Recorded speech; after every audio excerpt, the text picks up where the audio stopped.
And I think we have a crisis right now with our polarized government. They've circled the wagons. The problems have become considerably worse both in primaries and in general elections. The majority party would go into their conference, the minority party into their conference, and then they'd come out and vote in lockstep. The parties controlled everything. My name is Chris Novoselic, and I'm the chair of the board of directors for Fair Vote. Reform 2020 is Fair Vote's map to a democracy where every vote counts in every election. Oh, it's never going to happen. I've heard that so many times in my life. When I was in a rock band, and we would never imagine that we'd ever even be on MTV, and it happened. So things turn around, and I'm an optimist. I love Fair Vote in that we're dealing with structural issues. We're talking about multi-member districts. We're talking about ways that women and diverse women get to run.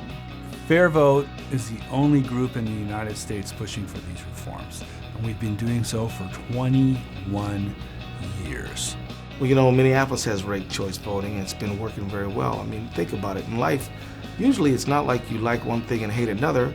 It's like you like this one best, you like this one second best, you like this one third.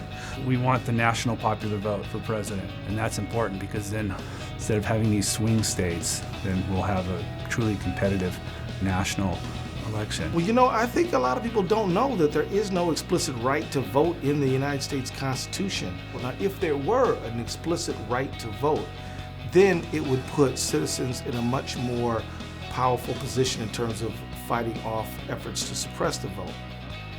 What we want to do, we want to take that power out of their hands and put it in the hands of the voter.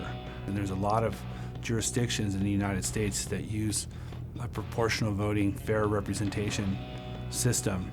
It would make for a much more honest and robust debate. It would mean that we are not sort of having this false dichotomy all the time between the right and the left, as if, as if there are only two sides to an issue. The results have been very clear that you have much less polarization, much less racial voting, and you get much better representation.